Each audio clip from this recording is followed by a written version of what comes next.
When you have great coaches, then after you have great coaches, you get great players. You have a great organization, and you tell them one thing: just win, baby.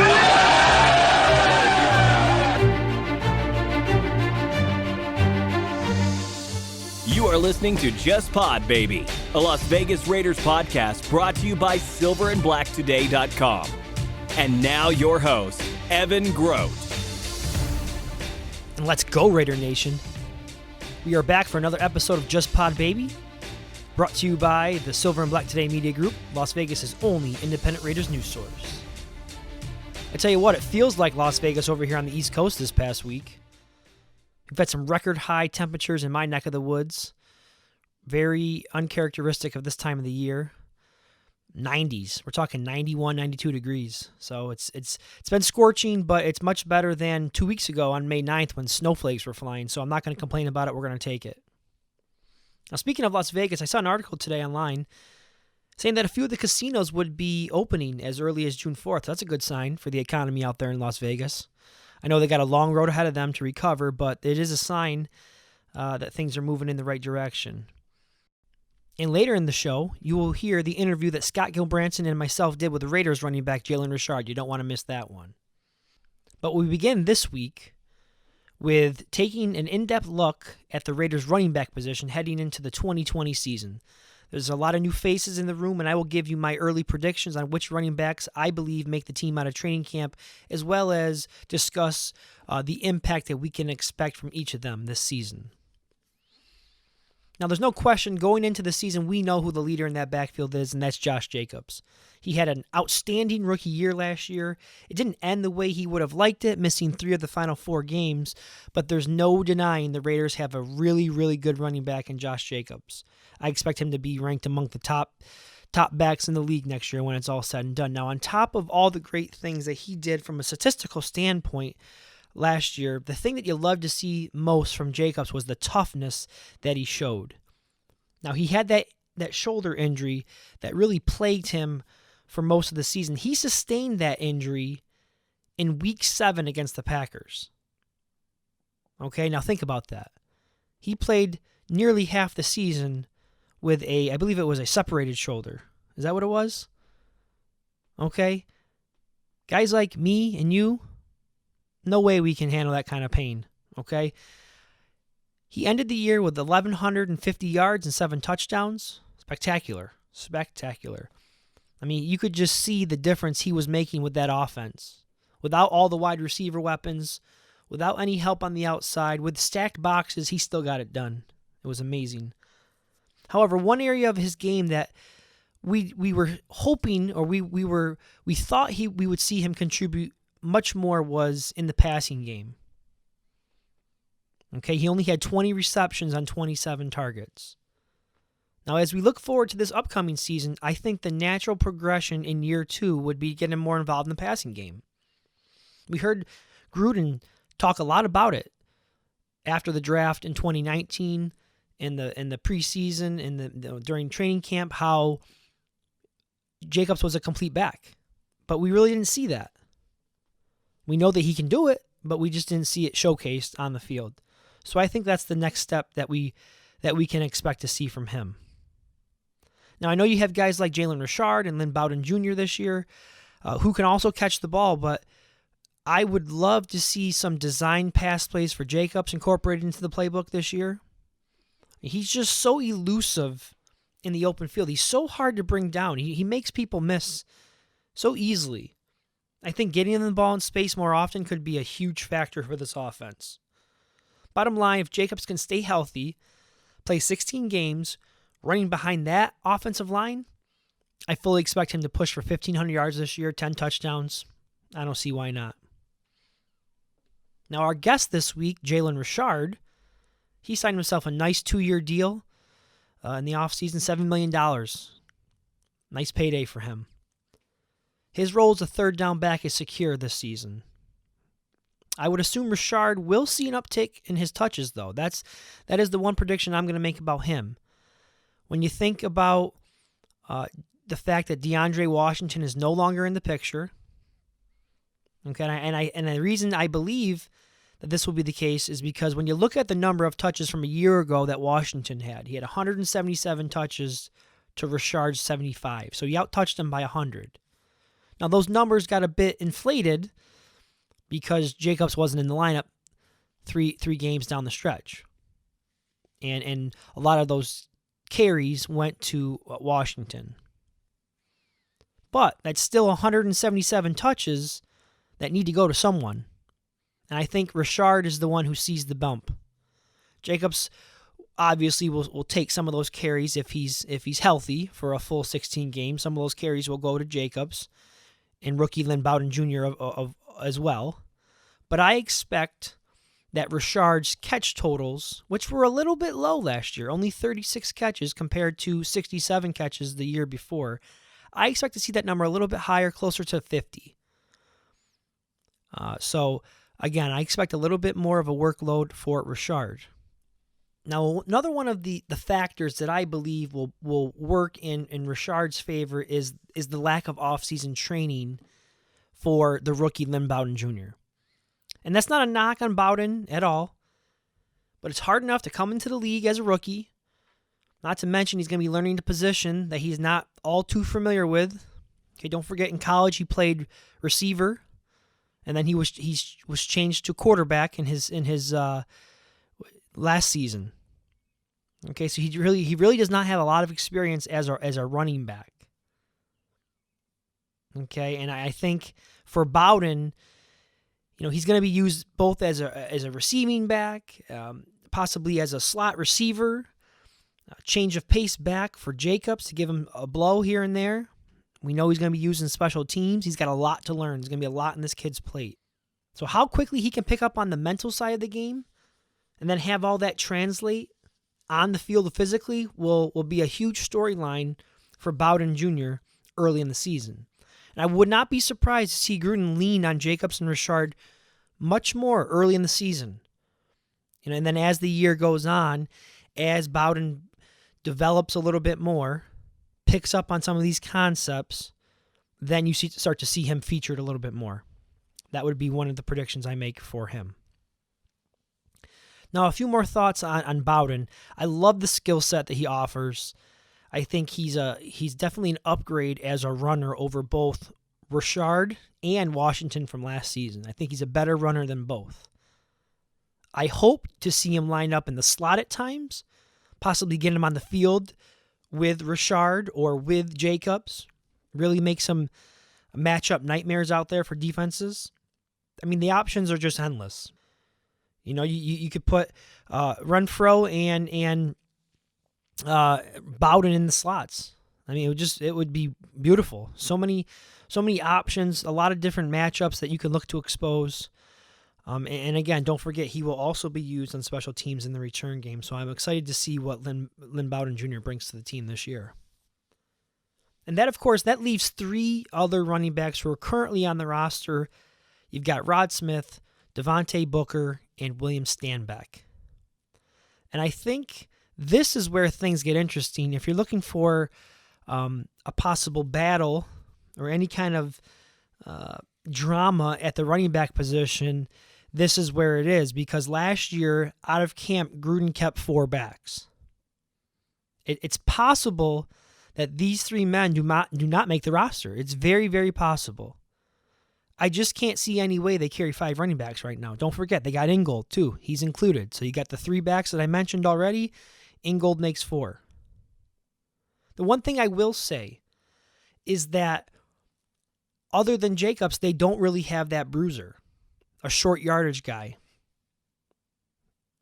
Ingold was used many times in that role last year and very successful, I may add. He was very good as a short yardage guy. So it's possible that Gruden will feel comfortable going with him again in that position. Now, I will say, I think that of the three, Booker, who they just signed 2 weeks ago, he offers the most upside. He has ideal size to be a three-down back should Jacobs have injuries again this year. Bowden Jr. is not the biggest guy. Richard's not the biggest guy. Can they handle a large workload? Booker, on the other hand, he's got the size to do it, and he's versatile enough to do it as well. He was used largely as a receiving back in Denver. His best year as a runner came in his rookie year, when he carried the ball 174 times for 612 yards. He never really got the opportunity in his last couple years. I think the most carries he got after that was 75 carries. So he never was really used as a runner, primarily as a receiving back. So it should be interesting to see how this plays out. Now, if Gruden should keep 5 backs, it could come down to who offers more in special teams. So that's something you want to keep an eye on as we work towards training camp, and that is going to be one of the interesting battles at the running back position. Okay, so that is my breakdown of the running back position. I'm going to step aside for my first break, and when I return, we will discuss the possibility of NFL minicamps beginning in late June.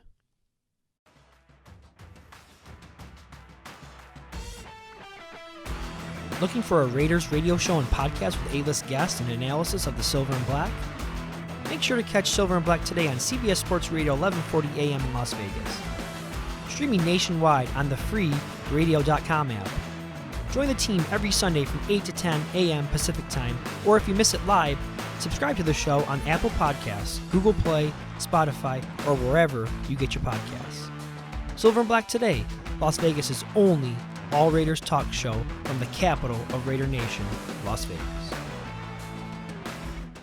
Okay, so real quick before we get to our Jalen Richard interview, I do want to discuss one piece of league news. There was some reports this week that NFL head coaches may be able to return to their team facilities next week, and the possibility of mini camps potentially opening in late June. So this is obviously a big development here.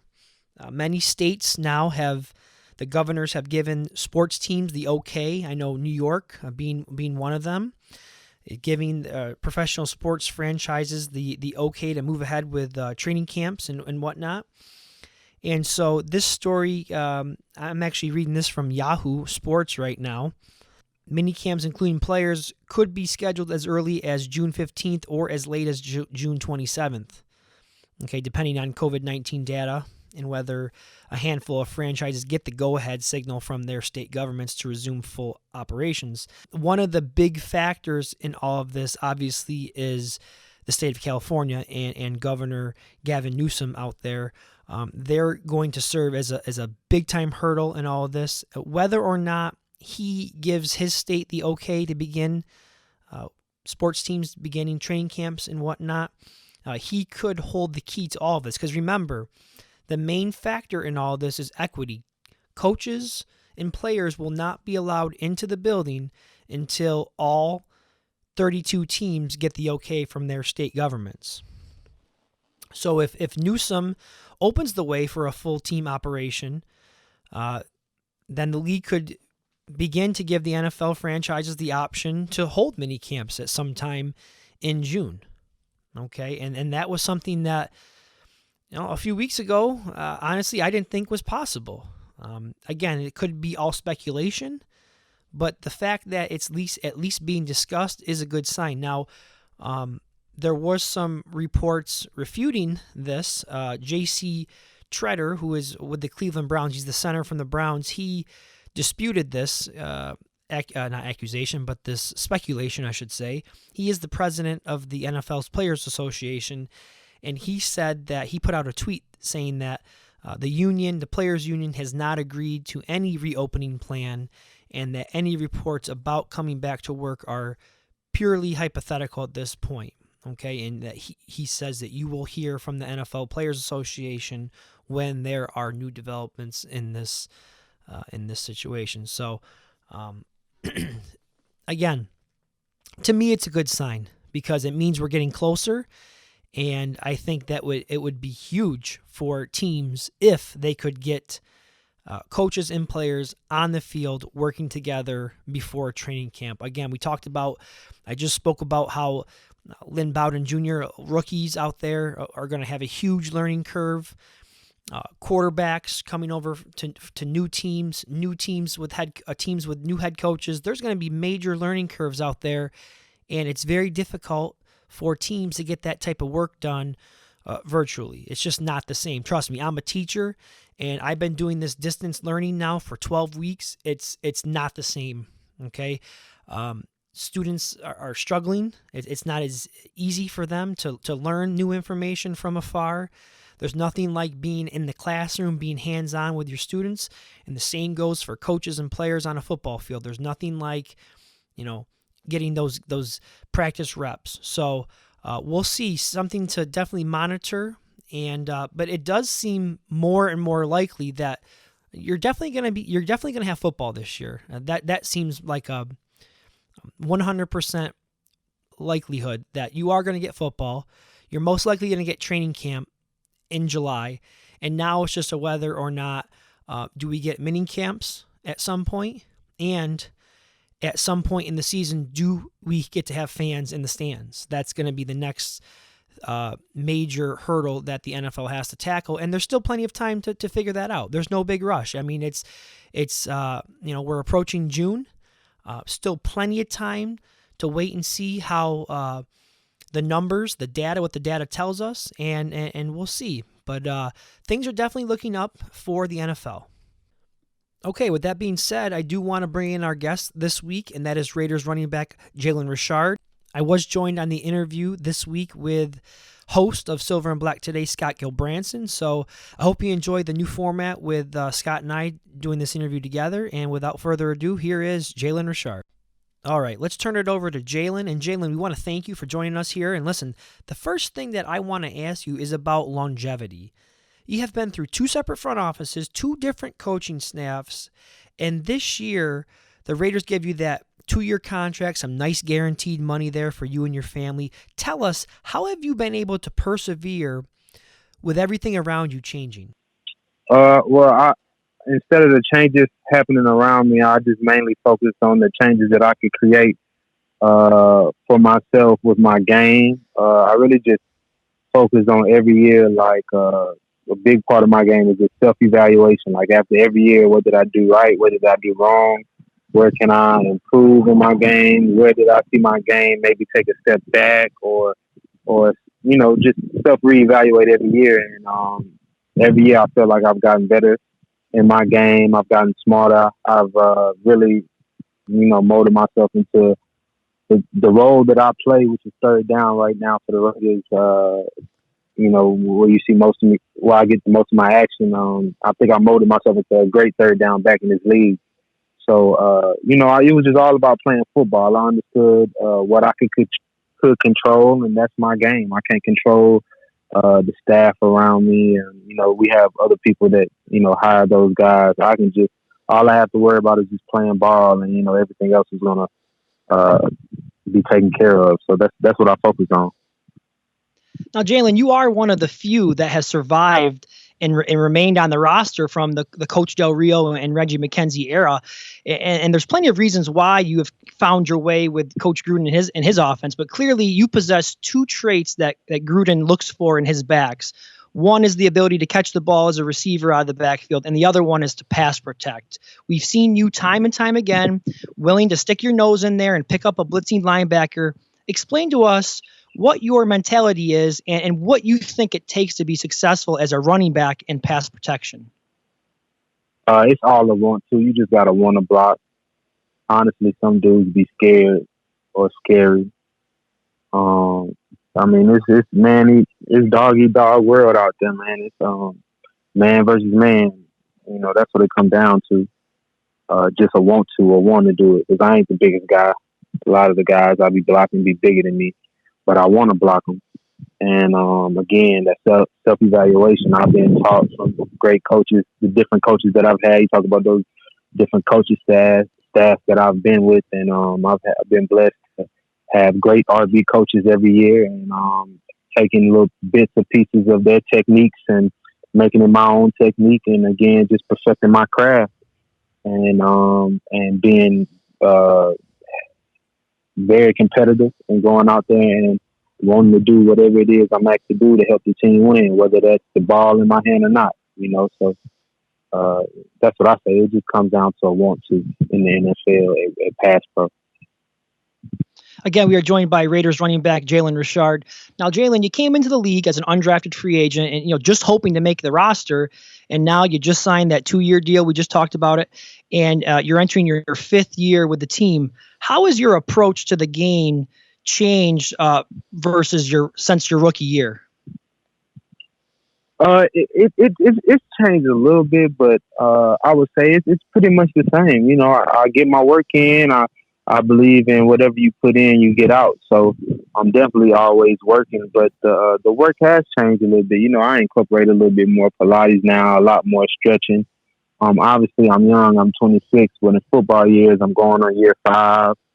You have those little nicks and bruises. I've been blessed to be, pretty much injury free during season, the last 4 years of my career. So, I just take heed to the little things, the stretching, keeping a nice, my formula, making sure I get a massage, making sure I do my acupuncture, make sure I see my PT, make sure I, do all these different things, that my body's in, peak condition and ready to go when it's time.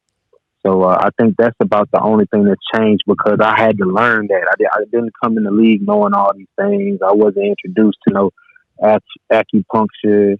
I didn't do regular PT, even when you're not really injured, but you still go see the PT and work on just functional movement or just any little thing you have going on. So I've grown in that area of my life and in my career these last 4 years. So I would say that's the only thing that's changed. Now I'm just more aware of all those things and I'm using them to my benefit. Yeah, Jalen, it's interesting. You mentioned only 26 going into year number 5, right? So you talk about football years versus years on earth, but you're going to be one of the old men in the running back room, right? So at 26, which is amazing. As a guy who just turned 50, I wish I was 26 again. But listen, here's the deal. You're going in that room, not only the running back room, but overall on offense. You have Derek there, of course. You have a couple guys coming back for year 2, and then, of course, you got the big uglies up front, that great offensive line. But overall, there's a lot of new pieces on offense for you. So I know for you, being the leader that you are and being the guy that's been around for a while, how's that role going to be for you? You got to kind of step up now and talk to those guys and get those young bucks in line, the Henry Ruggs and all these receivers and the new running backs and all this stuff. All these guys that come in, you now have to take on that leadership role. Are you ready for that one? I always been like, I handle stuff in a way. I've been trying to open up a little bit more, talk more, but if guys want to come ask me and need something from me, I'm down to do that. I'm down to do whatever the team needs. I definitely lead by example, and I'll definitely talk with guys that need to be talked with and getting guys ready. But those Henry Ruggs and guys like that, man, those guys already gonna come in ready. I already know they're gonna come in ready. It's other things that other factors that might play in as a rookie that's not even football related. Football wasn't a problem or an issue for me. My rookie year, it was other things off the field. So I'll be able to give them guidance and some advice if they, were to open up to me when it comes to that. But talk about those guys again, like the Henry Ruggs, the guys coming from Alabama, structure, These guys want to come in and perform and just be ready. So, football is going to be the least of their worries. It's just everything else. And I hope and pray everybody be blessed with anything they got going on off the field. Well, what about those guys, Jalen? I mean, you look at what you're able to do because you're able to do so many different things so well. Like you said, wherever your team needs you, you're there, including catching the ball, as Evan mentioned earlier, out of the backfield. Now with all of those weapons, the ability for Coach Gruden and Derek Carr to stretch the field out more is going to mean more opportunity for you in the passing game as well. How excited are you about what happened this offseason with this team on offense? I'm very excited because to me it looks like another year where we see, like last year, that our rookies come in and just make leaps and make bounds. And then I'm excited for this year because I'm excited to see the rookies from last year make that second year leap and that second year bound. Because, again, it's always self-improvement. That's how you last in this league. That's how, if you really just love football, that's how you play. I mean, we go out there to compete. I don't want to lose. If I lost one year because of something I did, I'm going to fix it and figure it out next year. So that next year comes out of that rep, because it's exactly that. Like, guys gonna make those leaps and those bounds, and I'm just excited that we get to go. And I got some new stuff. Might have a new jacuzzi, you know what I mean? Like, well, I'm talking about the facilities and stuff, Yeah. On my personal, just little being greedy, but at high school I never really had the greatest facilities. Southern Miss, I didn't really have the greatest facilities. Raiders, we got a good weight room, but then I'm hearing from everybody else coming from other teams that, the Raiders is towards the bottom of the league when it comes to facilities and stuff. And I'm tired of playing on that dirt. So I'm excited just to be in Vegas with some new stuff and just have fun. Jalen, we talked about all the moves that were made in free agency. You did lose one of your running mates in the backfield from a year ago to free agency, DeAndre Washington. It looks like right now you could be in for a bit of an expanded role. I know that Lynn Bowden Jr. was brought in and Devonta Booker, of course, but what's your take on that expanded role? Are you ready for a larger piece of the pie? Yeah, I'm ready for whatever gets thrown my way. I'm gonna come in there and compete, and I'm gonna be ready to play. And they're gonna get a better Jalen Richard, a better spook, what everybody call him, or Rocket Rich or whatever. I'm coming in better prepared, and I'm gonna be ready to play. And I'm excited for the opportunities that we're gonna have because of all the weapons and obviously the coaching staff that we have. They're gonna let us play. They're gonna let us compete. They not scared. We not scared, and we're gonna line up, and we just want to step on people's throats, So I'm just excited for that. I'm excited. I don't like to just guess what's gonna happen, but I'm just excited for the year.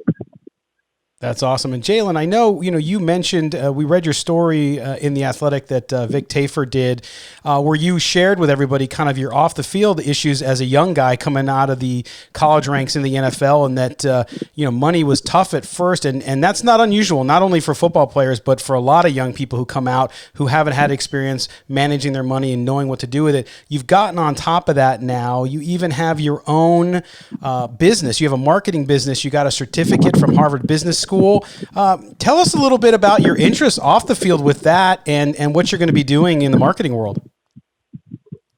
Well, yeah.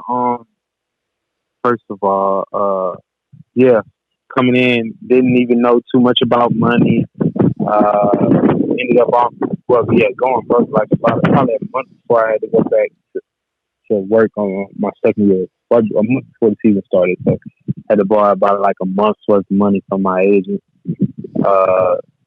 So that was tough for me, but also a blessing because what I realized through that is that okay, some guys don't get that feeling that I felt my rookie year until they too far in.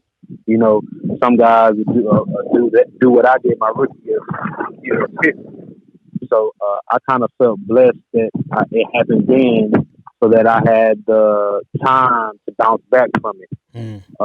Now, I've just been trying to continue my knowledge on finances, on the stock market, on just money, managing money, things to help your money grow, to keep your money.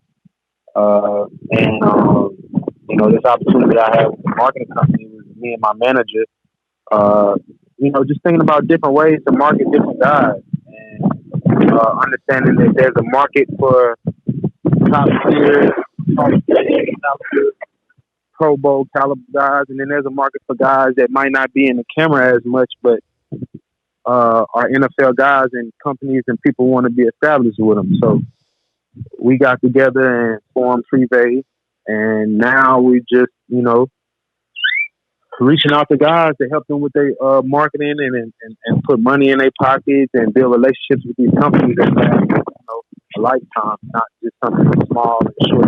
So I'm excited for that too. And again, just continuing to like just build up on that knowledge and just learn more. And hopefully, I'll be able to.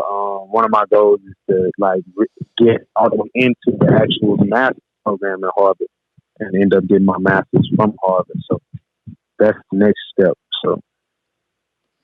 Well, Jalen, it's great to hear that you're doing not only great things on the field, but you're doing a lot of great things off the field as well. And, Scott and I, we thank you for giving us some of your time. We know you're a busy guy with those 2 baby girls at home, so we don't want to keep you any longer. But we wish you the best of luck in the upcoming season. And hopefully when you get out here to Vegas, we can get you on the radio show live.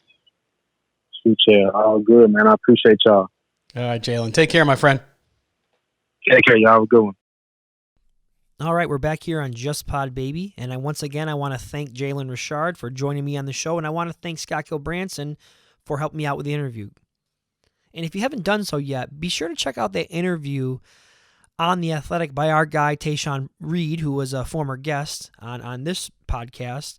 But it's a really interesting story about Jalen Richard's career, really, and goes into great detail. He really opened up about his struggles financially in his first 2 seasons in the league.